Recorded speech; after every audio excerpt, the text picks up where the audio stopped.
24 de marzo, hoy vamos a marchar, como todos los años, en paz, juntos, en colectivo, con alegría, espero que podamos encontrarnos ahí y sonreírnos y mirarnos y abrazarnos y tener un lugar de encuentro en un momento muy duro y en un momento donde necesitamos más memoria, más verdad y más justicia.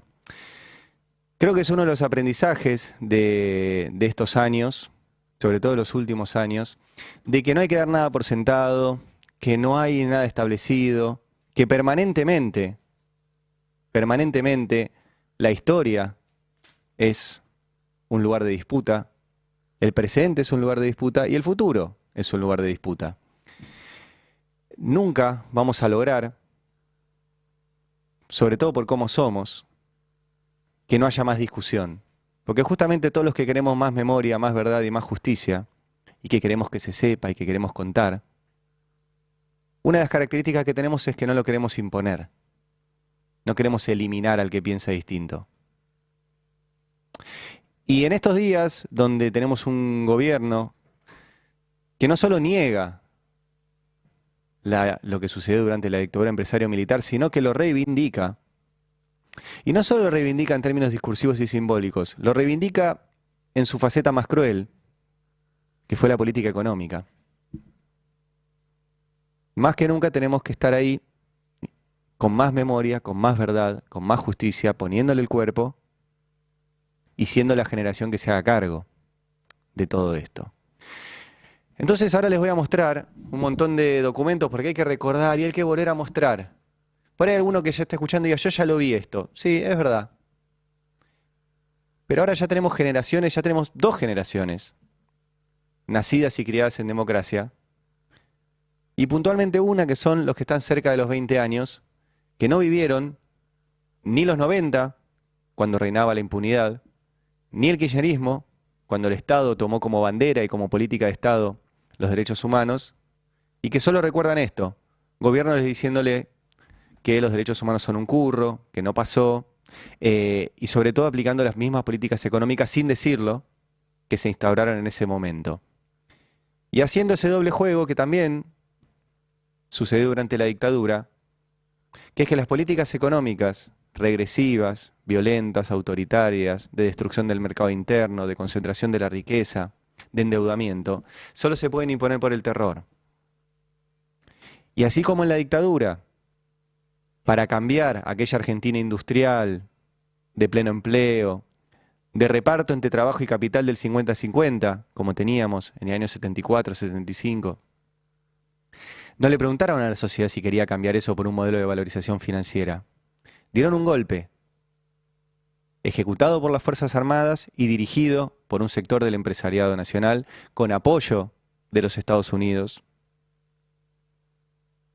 Y para eso, y para imponer ese modelo económico, tuvieron que secuestrar, torturar, asesinar, violar, desaparecer a 30.000 personas, robarse más de 400 bebés, mandar a cientos de miles de personas al exilio y, como les voy a leer en un rato, someter a millones de personas a la miseria planificada, como bien lo describió Rodolfo Walsh. Ahora voy a hablar y mucho y les voy a mostrar documentos, pero no quiero dejar pasar lo que sucedió el viernes, que fue la noticia que llegó de los Estados Unidos contra Cristina, prohibiéndole el ingreso a Estados Unidos. Uno de los legados de Cristina, uno de los grandes legados de sus gobiernos, tanto el de Néstor Kirchner como los dos de ella, fue la política de derechos humanos, fue sostener desde el Estado el proceso de memoria, verdad y justicia. Y eso se paga caro. Entre otras tantas cosas que hizo, hoy estamos hablando del 24 de marzo. Y el otro día llegó una comunicación de Estados Unidos diciendo que Cristina tiene prohibido el ingreso. ¿Por qué? Según ellos, porque es corrupta. Festejó Milei, le puso che Cristina, fin, una mezcla del léxico que usa Cristina para dirigirse a él, que le dice che Milei, y el fin de Manuel Adorni, y compartió la declaración del secretario de Estado Marco Rubio, que la estoy mostrando, así la compartió la Embajada de los Estados Unidos en la Argentina, donde informan que le prohíben el ingreso a Cristina, a Julio De Vido también, y a sus familiares por su participación, dice, en importantes casos de corrupción durante el ejercicio de cargos públicos, ¿sí? Esta acción hace que Cristina, De Vido y sus familiares directos no puedan en general ingresar a los Estados Unidos. Vale aclarar que Cristina no cometió ninguno de los delitos de los cuales la acusan, que Julio De Vido no tuvo condena tampoco por esos casos, que en el caso de De Vido ya estuvo preso acá, y en el caso de Cristina está muy cerca de ir presa por este mismo sistema empujado por los Estados Unidos. Recuerden que durante el gobierno de Macri, Estados Unidos mandó un embajador que se llamaba Edward Prado, que era un ex juez norteamericano que vino a la Argentina, según él, a ayudar a mejorar el sistema de justicia. Y lo que hicieron con ese embajador fue direccionar desde la Embajada de Estados Unidos cómo y a quiénes se perseguía. Y finalmente terminaron con Cristina condenada. Y de hecho, el mismo día en el cual se conoció esta noticia de los Estados Unidos, la Cámara de Casación le rechazó a Cristina el último recurso que le quedaba para rever su condena, que era un recurso extraordinario. ¿Y quiénes se lo rechazaron? Los jueces Mariano Borinsky y Gustavo Hornos. Que esos sí son corruptos. Borinsky y Hornos se juntaban con Macri en la Quinta de Olivos y en la Casa Rosada mientras armaban estas causas. Y ni Borinsky, ni Hornos, ni Macri tienen prohibido el ingreso a Estados Unidos. Por eso, e infinidad de otros casos de corrupción.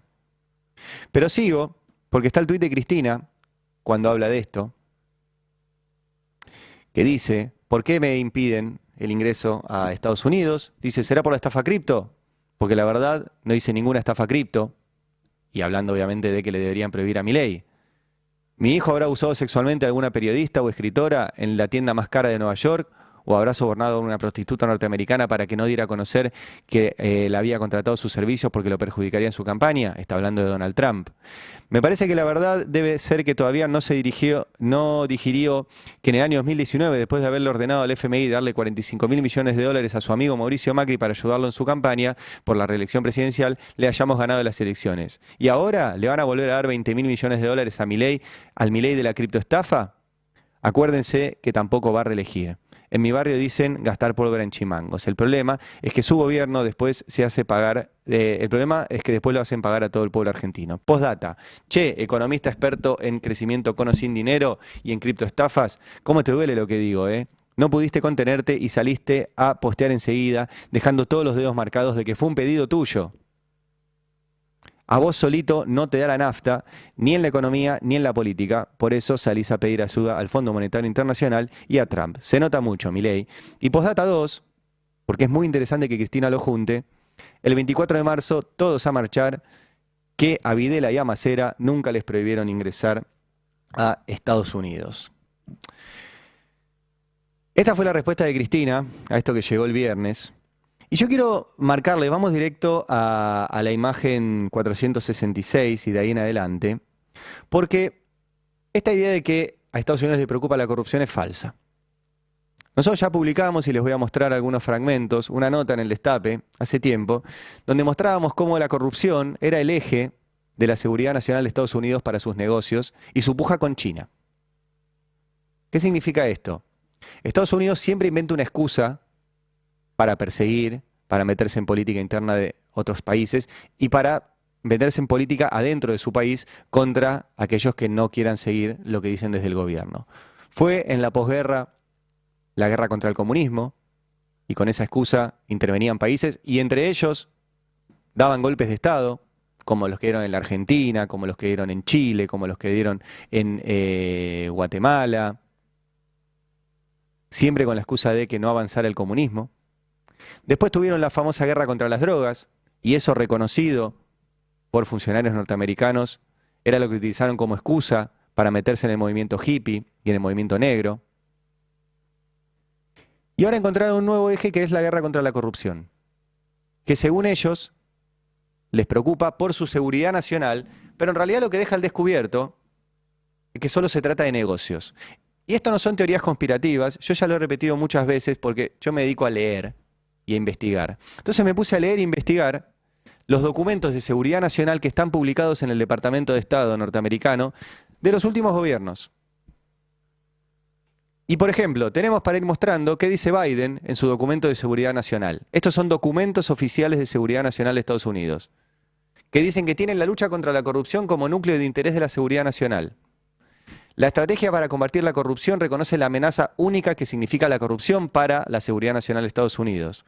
Estados Unidos, dice este documento, va a elevar y expandir a la escala de sus compromisos diplomáticos y su asistencia exterior, incluso capacitando a gobiernos socios para combatir la corrupción en cooperación con las fuerzas del orden de Estados Unidos. Vieron que mandaban a ese embajador. Haciendo todo esto en coordinación con nuestros aliados y socios, vamos a establecer reglas de juego justas, mientras a la vez sostenemos nuestras ventajas económicas y tecnológicas y damos forma a un futuro definido por la competencia justa. Porque los trabajadores y las compañías americanas, cuando los trabajadores y las compañías americanas compiten en igualdad de condiciones, ellos ganan. Acá ya empiezan a hablar de que se quieren quedar con negocios. Y dice, juntos apoyaremos una efectiva gobernabilidad democrática que responda a los intereses de los ciudadanos y defienda los derechos humanos y combata la violencia de género, aborde la corrupción, y atención, y los proteja frente a interferencias y coerciones externas, incluyendo las de China, Rusia o Irán. Esto decía Biden. ¿Qué decía Trump en 2017, cuando era presidente? Utilizando nuestras herramientas económicas y diplomáticas, los Estados Unidos continuarán, escuchen esto porque esto es lo que pasó el viernes, apuntando contra funcionarios extranjeros corruptos y trabajando con países para mejorar su habilidad para combatir la corrupción y, acá viene lo importante, para que las compañías de Estados Unidos puedan competir de manera justa en climas de negocios transparentes. O sea, combaten la corrupción, pero en realidad quieren hacer negocios. ¿Qué decía Obama? Porque esto no cambia, de republicanos y demócratas. Obama, 2010. Vamos a promover el reconocimiento de que la corrupción generalizada es una violación a los derechos humanos básicos y un severo impedimento para el desarrollo de la seguridad mundial. Y decía más adelante, vamos a institucionalizar prácticas transparentes en torno a flujos de ayuda internacional, la política fiscal y la participación del sector privado en torno a los recursos naturales para que sea más difícil que los funcionarios roben. Decía, y con esto Obama financiaba un montón de acciones en otros países. ¿Qué decía la USAID? La USAID, que es supuestamente el organismo de ayuda de Estados Unidos, en su plan estratégico 2018-2022. Todo esto son documentos públicos. Dice, nos enfrentamos a la corrupción en el extranjero, lo que socava la seguridad y permite que las organizaciones criminales transaccionales y genera desventajas para las empresas estadounidenses. ¿Qué más dice? La corrupción subvierte los mercados abiertos e impide la capacidad de las compañías estadounidenses para competir. Todo el tiempo están hablando de las empresas yanquis que no pueden competir supuestamente por la corrupción. ¿Les importa la corrupción? Bueno, no les importa la corrupción. Lo único que les importa es que las empresas yanquis se queden con los negocios en el resto de los países. Tanto es así que volvemos a la actualidad y Donald Trump, el mismo que ahora le prohíbe entrar a Cristina, hace unos días eliminó la prohibición de que las empresas estadounidenses paguen coimas en otros países del mundo. Esto es la página de la Casa Blanca.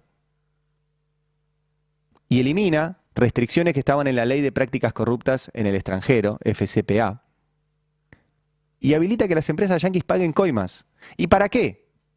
¿Qué más dice la comunicación de la Casa Blanca? Dice que la seguridad nacional estadounidense depende de que Estados Unidos y sus empresas obtengan ventajas comerciales estratégicas en todo el mundo.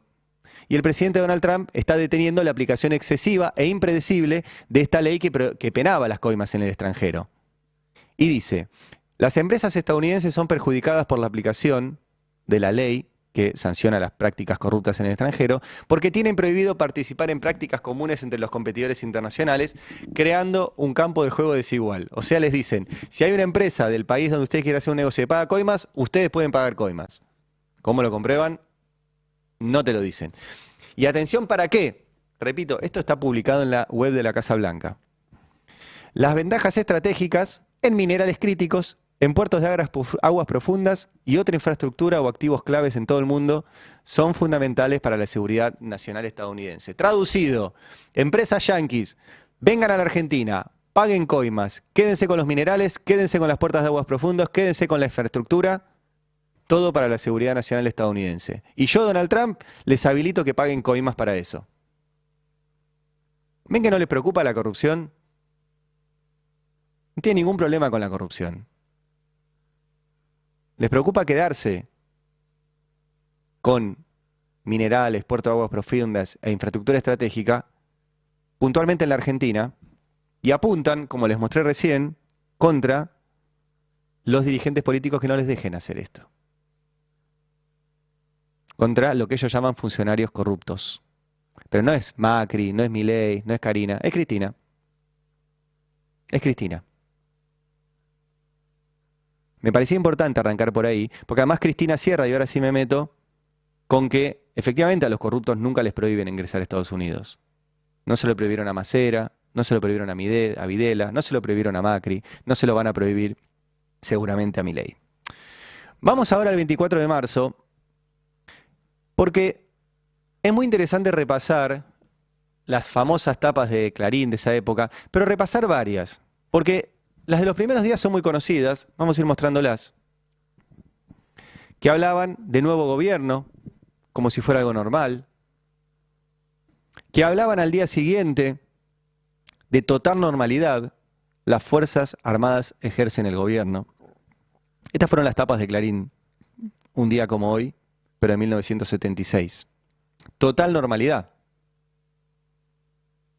La única forma de que fuera tolerable el terror, entre otras, perdón, es que el sistema de medios dijera que eso era normal, normalizara que las Fuerzas Armadas derrocaran un gobierno constitucional para, y ahora les voy a mostrar, implementar un plan económico. El plan no era matar, el plan no era desaparecer, el plan era por guita. Siempre es por guita. Por eso les quise mostrar al principio lo de la corrupción. No le interesa a Estados Unidos la corrupción, le interesa la guita. Y en la dictadura fue por guita, no fue para matar gente. Los asesinatos fueron instrumentales. Pero sigamos viendo, porque esto está bueno, ir viendo el archivo de los primeros días. Estos son los primeros días, ¿no? Entonces dice, la Junta Suprema es el órgano supremo del Estado, ¿sí? Será presidente un alto jefe militar, todavía no habían decidido, no habían anunciado que era Videla. Lo primero, el derecho a huelga quedó suspendido temporariamente. Ese fue lo primero que hicieron. 26. Pero fíjense el 27 de marzo, Videla asume el lunes la presidencia, total normalidad, pero miren el título de abajo. Estados Unidos reconoció a la Junta, crédito del FMI, 27 de marzo de 1976. A Estados Unidos no le prohibió el acceso a Videla, lo reconoció. Y además ya empezaban a hablar de un crédito del FMI, una de las cosas que nos dejó la dictadura. Digo para que vean todo el tiempo este ida y vuelta y por qué seguimos discutiendo lo mismo. ¿Qué más? Sigamos viendo las tapas, estoy día por día. Será anunciado hoy el nuevo gabinete, la Junta Militar ya fue reconocida por 32 países y ya empezaban a hablar de fútbol en la tapa de Clarín. Ya volvíamos a la normalidad, traspié de la selección ante Hungría y etcétera. ¿Qué más? Seguimos, el 30. Juraron Videla y sus 8 ministros, todo bien, y sigue, y Argentina juega con Alemania. No será televisado. ¿Qué más? Seguían diciendo en Clarín, convocó Videla para la reorganización nacional, normalidad, y anunciarán mañana el plan económico. Y esta es la tapa. Mucho más dura y mucho más violenta que la del 24 de marzo. Esta es la tapa de Clarín el día del anuncio de José Alfredo Martínez de Hoz, el verdadero jefe de la dictadura, cuando anuncian el plan económico. Y miren lo que es el plan económico. Anunciaron el programa para el reordenamiento de la economía nacional. 1. Disponen la liberación de precios. ¿Les suena? Precios libres, cobren lo que quieran, lo dijo Milei. El gobierno establecerá los salarios, o sea, límites a las paritarias. ¿Qué estamos viviendo ahora? Límites a las paritarias. Aumentan los combustibles y el gas. ¿Qué pasó desde que asumió Milei? Se triplicó el precio de la nafta y los servicios públicos. Fue modificado el régimen impositivo. ¿Qué hicieron estos muchachos? También le bajaron los impuestos a los ricos. Y, esto es un dato importante, que ahora voy a mencionar, anulan la ley de inversiones extranjeras.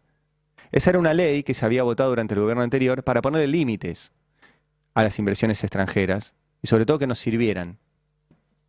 ¿Qué tenemos hoy? El RIGI. Es lo mismo. Es exactamente lo mismo. Y tanto es así que les propongo escucharlo a José Alfredo Martínez de Hoz, destacando justamente cuáles fueron los principales hitos y traten de hacerlo. Yo ahora cuando terminemos de escuchar el video se los voy a marcar, pero traten de ir viendo y reconociendo en el plan de Martínez de Hoz cosas que pasan hoy. Vamos. Sabemos que la misma naturaleza de la profunda transformación que estamos llevando a cabo impide que podamos hacer hoy, en esta ocasión, un balance total y global del mismo. Pero quisiera destacar lo que yo considero son 12 puntos fundamentales a través de los cuales se puede medir la profundidad de la transformación que hemos llevado a cabo. En primer lugar, la libertad de precios, la eliminación de los controles de precios. En segundo término, la libertad de las transacciones cambiarias con la eliminación de los controles de cambio. Tercero, la libertad del comercio exterior, con la eliminación de los monopolios a la exportación, por ejemplo, de granos y de carnes. Cuarto, la libertad de exportación, a través de la eliminación de las prohibiciones y de los impuestos a las exportaciones. Quinto, la libertad de importar, con la eliminación de las prohibiciones, cuotas, licencias y la aplicación de un programa arancelario de reducción gradual sobre un periodo de 5 años. Sexto, la libertad de las tasas de interés y la aplicación de la reforma financiera que abre el sector a la competencia interna y externa. Séptimo, la liberación de los alquileres y la eliminación del control que afectaba la posibilidad de la colaboración de la construcción privada para contribuir a eliminar la escasez de viviendas producida por esa misma causa. Octavo, la eliminación de las tarifas políticas de los servicios públicos. Noveno, la eliminación de los subsidios y las protecciones excesivas para ciertos sectores privilegiados de la economía que distorsionaban la misma. Décimo, la libertad de la contratación de los salarios sobre las bases de los salarios establecidos como mínimos por el Estado. 11, la libertad para las inversiones extranjeras bajo reglas justas y sanas, tanto para el interés nacional como para los inversores. Y 12avo, la libertad para la transferencia de tecnología en un marco que promueva y no obstaculice este movimiento fundamental para la modernización de nuestra economía de acuerdo a los más altos intereses nacionales. José Alfredo Martínez de Hoz, el ministro de Economía de la dictadura. ¿Le suena? Todo en nombre de la libertad, para arrancar.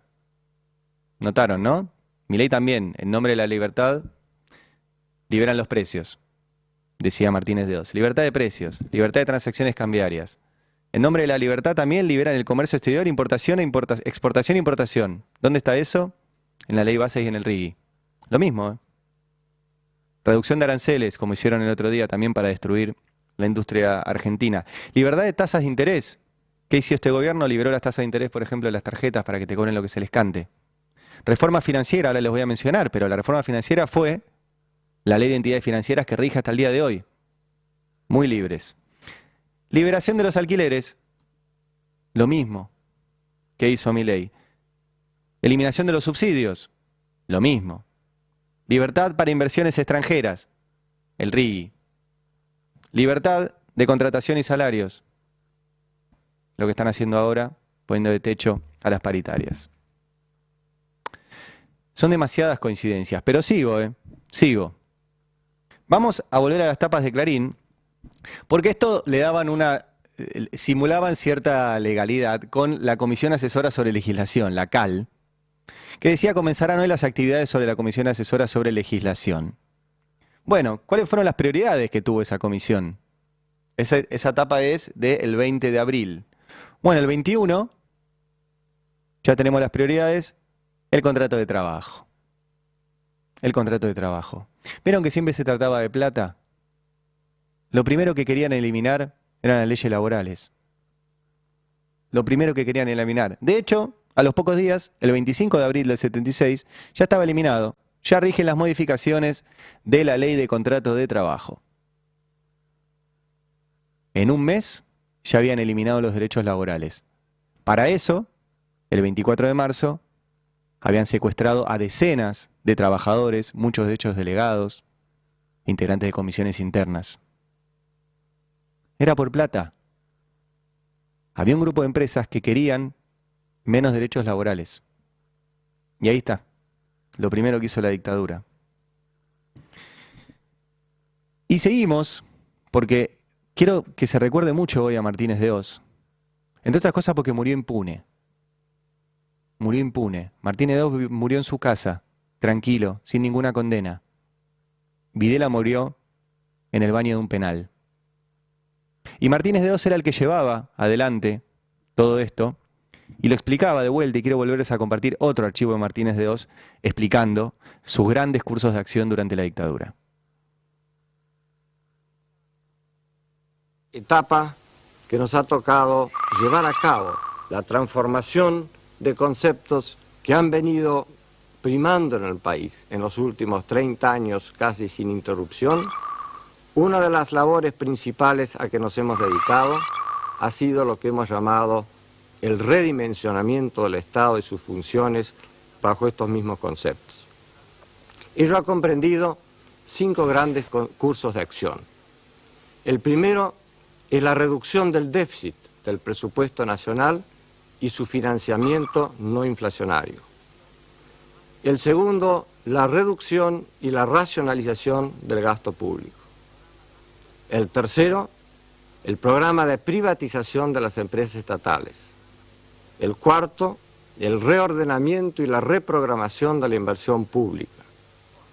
Y el quinto, la reforma del sistema impositivo, su actualización, simplificación, modernización y el mejoramiento del aparato de recaudación. ¿Les suena otra vez? ¿Qué dice Milei?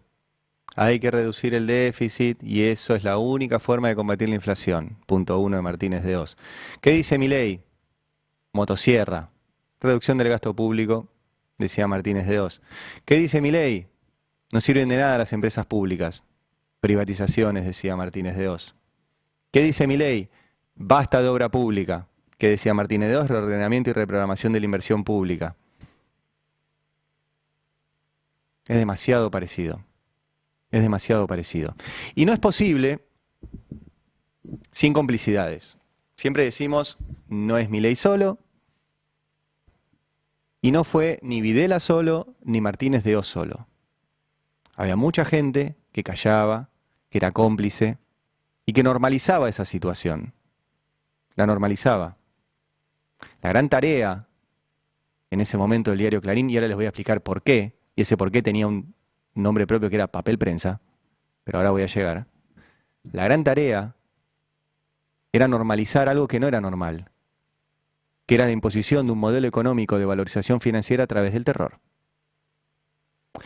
Y alguno podrá decir, bueno, pero por ahí no sabían, por ahí Clarín no sabía, por ahí La Nación no sabía, por ahí los periodistas no sabían.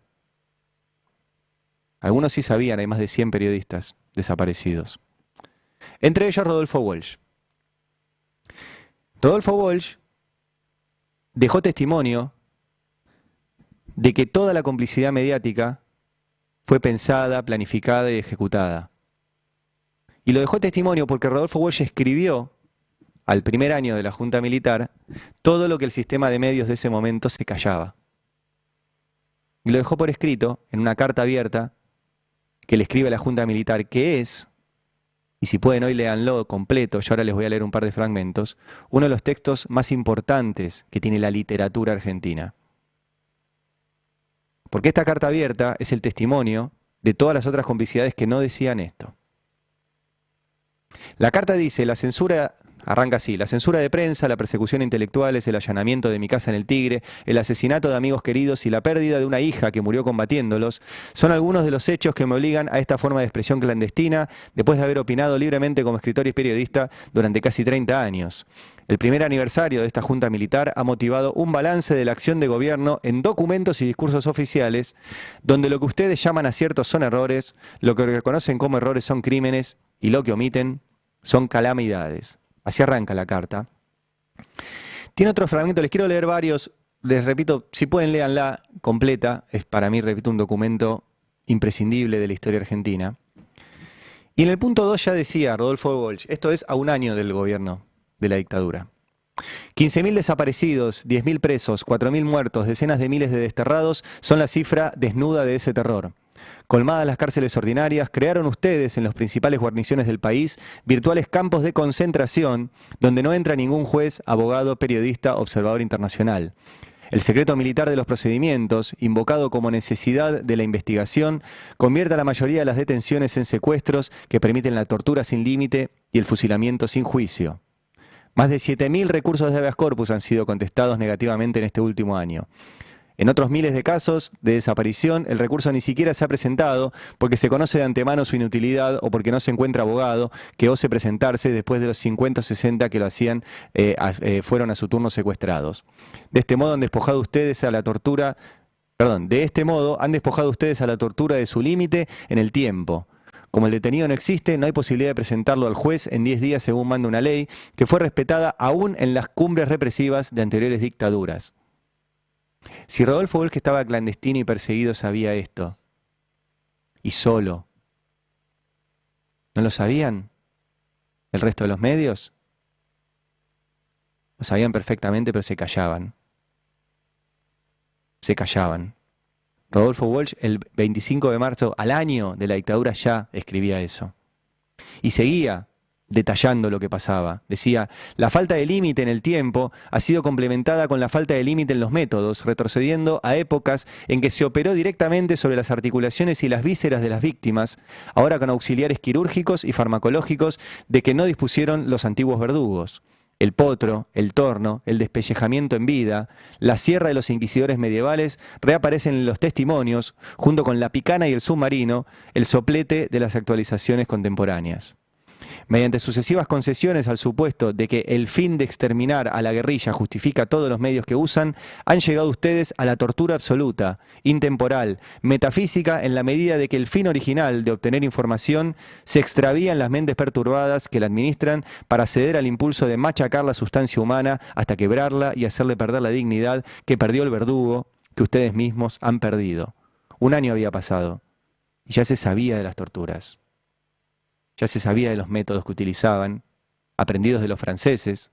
Les recomiendo siempre el documental Escuadrones de la Muerte, la escuela francesa de Marie-Monique Robin, donde cuenta cómo los franceses le enseñaron a los militares argentinos a hacer todo esto. Y aprendieron bien.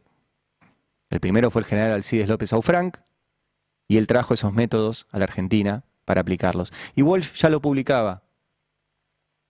Y decía, entre 1.500 y 3.000 personas han sido masacradas en secreto después de que ustedes prohibieron informar sobre hallazgos de cadáveres que en algunos casos han trascendido, sin embargo, por afectar a otros países, por su magnitud genocida o por el espanto provocado entre sus propias fuerzas. 25 cuerpos mutilados afloraron entre marzo y octubre de 1976 en costas uruguayas, pequeña parte quizás del cargamento de torturados hasta la muerte en la Escuela Mecánica de la Armada, fondeados en el Río de la Plata por buques de esa fuerza, incluyendo el chico de 15 años, Floreal Avellaneda, atado de pies y manos con lastimaduras en la región anal y fracturas visibles según su autopsia. Si Rodolfo Walsh sabía esto a un año de la dictadura, ¿cómo no lo sabían en Clarín, ni en La Nación, ni en el resto del sistema de medios? Y esto del negrito Avellaneda, Floreal Avellaneda era un militante de la Federación Juvenil Comunista, de la FEDE, 15 años tenía. ¿Cuál era el riesgo? ¿Qué podía hacer un nene de 15 años en una dictadura? Y hay que volver al presente siempre, porque el caso del negrito Avellaneda fue uno de los tantos casos que nuestro Poder Judicial demoró durante años. El caso del negrito Avellaneda tardó 33 años en llegar a juicio oral y fue uno de los casos que estuvo casi 10 años cajoneado en la Corte Suprema sin moverse y tampoco lo resolvió la Corte Suprema. Un nene de 15 años que era militante comunista. Esta Corte Suprema, Esta Corte Suprema. Por eso hay que seguir.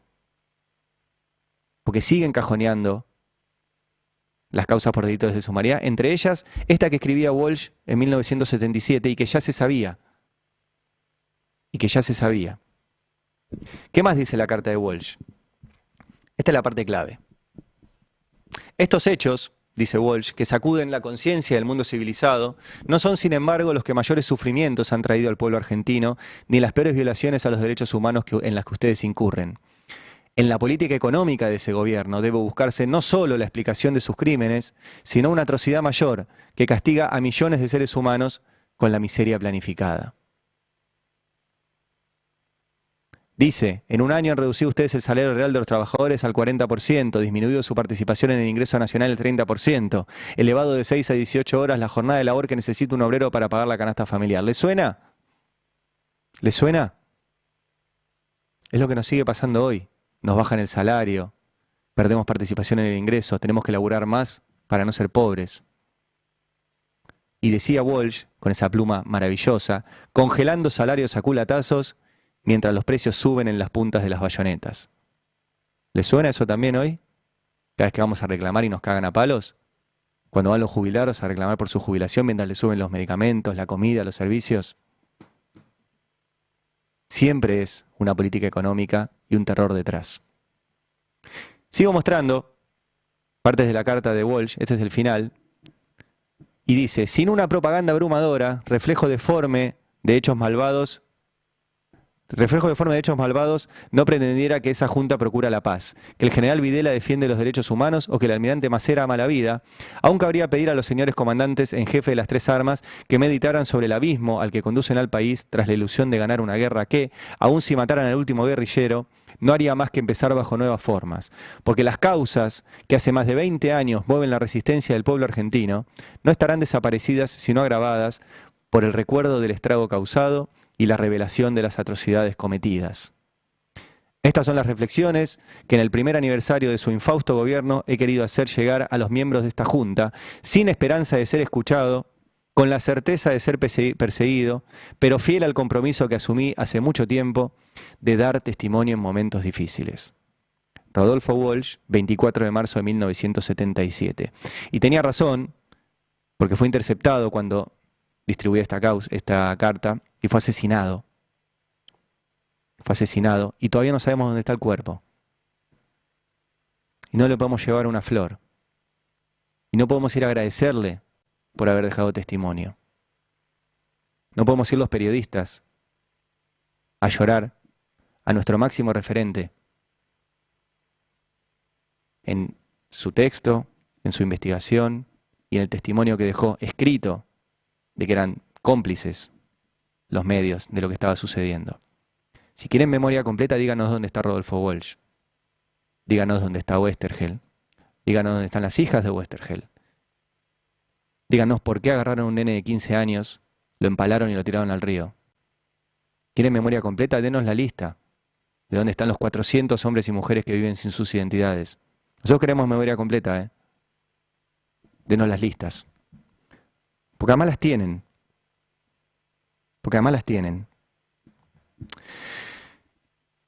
Clarín, además, les quiero mostrar esta tapa, antes de seguir mostrando. Eso que remarqué, en rojo, habla del gobierno y los diarios. Esa es la tapa de Clarín del 22 de abril. Un mes después, Clarín decía que no había censura. Que la censura a los medios había terminado a las 36 horas del gobierno. Por ende, el propio Clarín reconoce que no era censurado, que era parte. Y Arguindegui, que era el ministro del Interior de la dictadura, decía el proceso marcha según lo planeado. Y tan parte era que mientras Walsh contaba de las desapariciones, de las torturas, de los centros clandestinos, Clarín publicaba notas como esta, que la encontré en la hemeroteca, 1 de diciembre del 77, ya había pasado un año y medio de la dictadura. Y decía, la ardua recuperación, diálogo con extremistas que se entregaron voluntariamente, y la nota cuenta de un lugar en el cual los extremistas reconocían lo malos que eran y lo buena que era la dictadura al permitirles estar en una suerte de spa de recuperación de sus ideas para después reinsertarse en la sociedad. Esto publicaban. Y la pregunta es ¿para qué? Bueno, para quedarse con un negocio. El negocio fue papel prensa. Papel prensa, en ese momento los diarios eran mucho más importantes que hoy. El diario papel era la clave para el dominio de la agenda mediática y se lo querían quedar. Y el pacto fue ese. La idea fue de Martínez de Hoz, de sacarle a la familia Greiber Papel Prensa, que era una fábrica que todavía no se había puesto en funcionamiento, estaba próxima a terminarse, y entregársela a Clarín, La Nación y La Razón, que eran los socios en ese momento en esto. Y para eso secuestraron a Lidia Papaleo. Greiber había muerto en un dudoso accidente de avión en septiembre del 76. A partir de eso estaban viendo qué hacían con la herencia de David Greiber. Y lo que se les ocurrió fue obligar a la familia Greiber a firmar un papel y luego secuestrarlos, torturarlos. Asesinaron a uno de las personas que trabajaba con Greiber. A Lidia Papaleo de Greiber la torturaron, la violaron, tuvo que ser operada en el cautiverio. Y finalmente se quedaron con Papel Prensa. Y lo inauguraron así. Videla, Ernestina Herrera de Noble, Héctor Manieto, y lo inauguraron. Ponelo. El presidente de la Nación, junto a autoridades de la empresa, procede a cortar la cinta con los colores nacionales. De esta manera queda así inaugurada la planta de Papel Prensa.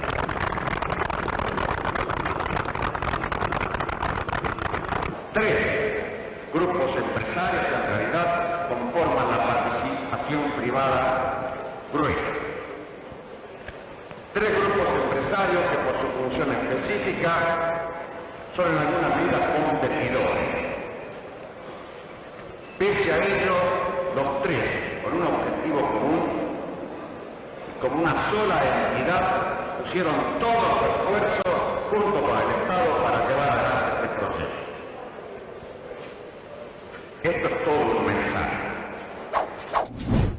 O sea, el discurso le dio Videla y dijo que tres diarios, pese a que supuestamente eran competidores, se aliaban con el gobierno, en ese momento la dictadura. Eso es todo un mensaje, decía Videla. Y la imagen, si la pudieron ver, es el video de Videla con Ernestina Herrera de Noble, con Héctor Manieto, con Saguier, con Bartolomé Mitre, con toda la banda, que después terminó impune. ¿Saben quién no quiso investigar a estos muchachos? El juez Julián Ercolini, con el fiscal Eduardo Tayano. Miren cómo se dan vuelta las cosas. Después a Ercolini lo encontramos viajando al lago escondido, invitado por Clarín. Y el fiscal Eduardo Tayano, entre otras cosas, es el que tiene que investigar a Milei en la estafa cripto. Cuando tuvieron que investigar a Manieto, se fueron para atrás. Primero lo frisaron durante años y después lo sobreseyeron a todos, sin investigar. Lo peor de todo, porque yo insisto con las idas y vueltas, lo que en ese momento era Papel Prensa, hoy es Telefónica. Hoy son las telecomunicaciones. Clarín a cada gobierno le saca algo y después lo caga. Yo les voy a mostrar ahora, y es muy probable que ustedes no la conozcan, el acta donde Clarín y La Nación se ponen de acuerdo para cagarlo a Videla. Y ustedes me digan, ¿cómo? ¿Sí? Eso que está marcado en rojo es el acta en el cual ellos dicen el Estado queda como accionista de Papel Prensa, pero lo dejamos de forma minoritaria. Entonces después, todas las cosas las arreglamos entre nosotros, entre Clarín y La Nación, y al Estado lo dejamos como el socio bobo. Si dejaron como socio bobo a la dictadura genocida, imagínate lo que van a hacer con Milei. Y está documentado esto. Está documentado. Hoy es Telefónica. Todo el tiempo se repite esto. Por esto, yo insisto con más memoria, más verdad y más justicia. Y esto, Papel Prensa, fue el precio de la complicidad. Y por eso Clarín no dijo nada. Y sabían de los desaparecidos, sabían de las torturas, sabían del robo de bebés. De hecho, todavía no sabemos cómo la dueña de Clarín se quedó con 2 bebés. Porque en esos años también hay 2 chiquitos, 2 bebés, que Ernestina Herrera de Noble se los apropió de manera irregular y todavía no sabemos quiénes son. Y ellos tampoco lo saben. Y tienen derecho a saberlo. Y nosotros también tenemos derecho a saberlo. Como los más de 400 hombres y mujeres que hoy tienen 40 y pico de años y no saben quiénes son. Pues los robaron. Robaron bebés. Torturaron. Violaron a las mujeres que tenían secuestradas. mandaron a cientos de miles al exilio, entre ellos a mis viejos. Yo nací en el exilio de mis padres, perseguidos por esa dictadura. Y si quieren memoria completa, no nos hagan ir hoy, por ejemplo, al Parque de la Memoria, donde finalmente hay un muro con los nombres de nuestros desaparecidos, donde podemos ir y dejar una flor. Díganos dónde están, hablen, den las listas. Den las listas porque las tienen. Lo reconoció el propio Videla cuando en el libro El dictador, que hizo María Seoane, mi maestra, junto con Vicente Muleiro, le preguntaron a Videla sobre esto. Y Videla reconoció, por un lado, que no se podía fusilar. ¿Sí? Tenemos el archivo por ahí, perdón, no lo puse en esta ruta. Videla reconoció en ese momento que no se podía fusilar, porque la sociedad argentina no se lo hubiera bancado, y que en algún momento pensaron en dar las listas, pero decidieron que no. Decidieron que no. Entonces tienen las listas. ¿Saben dónde están? Ahí está. No se podía fusilar. Pongamos un número. Esto dijo Videla para el libro, para su biografía no autorizada. Pero la autorizada se la escribe Seferino Reate y toda esa banda. Esta fue la biografía no autorizada. Capítulo 5. No se podía fusilar, dice Videla. Pongamos un número, pongamos 5.000. La sociedad argentina no se hubiera bancado los fusilamientos. Ayer 2 en Buenos Aires, hoy 6 en Córdoba, mañana 4 en Rosario, y así hasta 5.000. No había otra manera. Todos estuvimos de acuerdo en esto. Y el que no estuvo de acuerdo se fue. ¿Dar a conocer dónde están los restos? ¿Por qué? Pero, ¿qué es lo que podemos señalar? ¿El mar, el río de la Plata, el riachuelo? Se pensó en su momento dar a conocer las listas, como les subrayo ahí. Pero luego se planteó, si se dan por muertos, enseguida vienen las preguntas que no se pueden responder. ¿Quién mató? ¿Dónde? ¿Y cómo? Tienen las listas. Denlas. Y ahí Videla dijo, el que no estuvo de acuerdo se fue. ¿Saben quién era su mano derecha? Ricardo Joffre. Ricardo Joffre, el hermano de el Tata Joffre, que hizo el año pasado el video del gobierno de Milei, hablando de vuelta de memoria completa y etcétera. Lo mismo que ahora. Ayer el gobierno sacó un video de vuelta hablando de todo esto, no les voy a pasar ni medio segundo, pero sí quiero decirles que tenemos que insistir con más memoria, más verdad y más justicia, porque no hay nada cerrado. No hay nada cerrado. Incluso les diría que está bien que no haya nada cerrado, porque nosotros queremos vivir en democracia, incluso con los que piensan distinto que nosotros.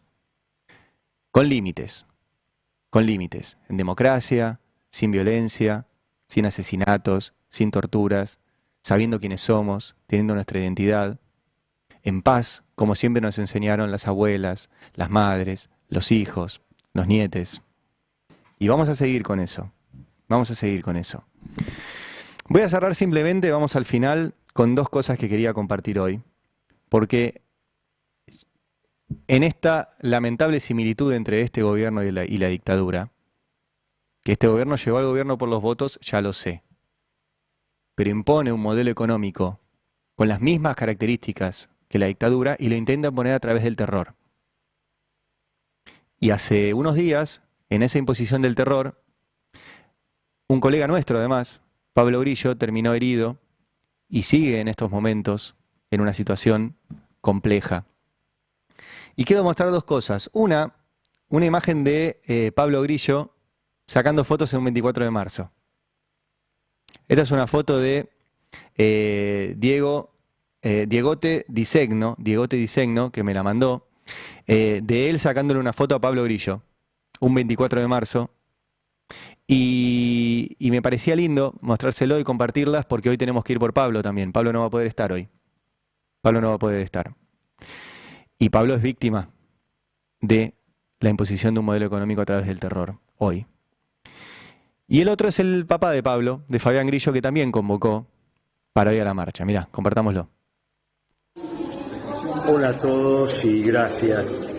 Mañana vamos a estar presentes junto a Pablo como bandera, que está mejor gracias al apoyo de todos y tomando el ejemplo de las madres en la lucha por la memoria, por la verdad y por la justicia. Abrazos grandes a todos y nos vemos mañana. Abrazo. Hoy nos vemos ahí, en un ratito. Salimos de acá, nos preparamos, comemos algo y nos vamos a la marcha. Por más memoria, por más verdad, por más justicia, por los 30.000 detenidos desaparecidos que seguimos reclamando dónde están. ¿Dónde están? Por los bebés robados, por los exiliados y sobre todo, como decía Walsh y como decimos hoy, por los millones sometidos a la miseria planificada, organizada por esa dictadura y continuada también por los gobiernos neoliberales y de derecha que tuvimos en democracia. Hoy, más memoria, más verdad, más justicia. Nos encontramos, los que estamos en Buenos Aires, en la Plaza de Mayo, los que están en todo el país, en donde estén, siempre en paz, siempre con alegría, con una sonrisa, pero no olvidamos, no nos reconciliamos y si quieren memoria completa, hablen. Tengan el coraje de hablar. Si no, van a seguir siendo unos cagones y nosotros vamos a seguir con una sonrisa pidiendo esto. Más memoria, más verdad y más justicia. Explicar los hechos y su importancia.